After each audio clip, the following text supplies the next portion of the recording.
মা বোনেরা এবং ছোট ভাইয়েরা সকলের প্রতি সালাম এবং আদাব। আমি হাসানের কথাটা মনোযোগ দিয়ে শুনছিলাম যে উনি কি বলেন। সেটি হচ্ছে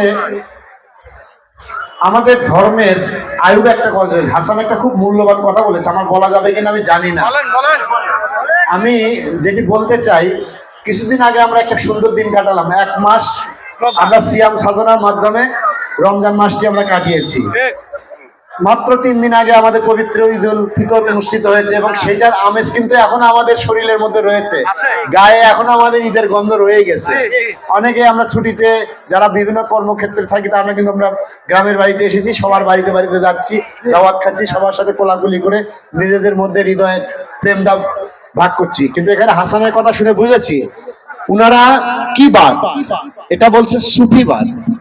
সুফিবাদের ব্যাখ্যা কি?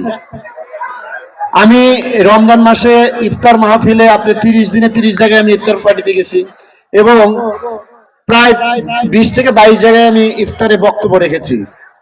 আমি বলেছিলাম যে রমাদান কথার অর্থ কি?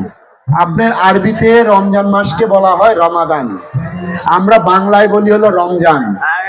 আমি বলেছিলাম রমাদান কথা হচ্ছে আপনার 12টি মাস, ইসলামের 12টি মাস আছে না, তার মধ্যে 9ম মাস হচ্ছে রমাদান। তাহলে রমাদান কথার অর্থ কি?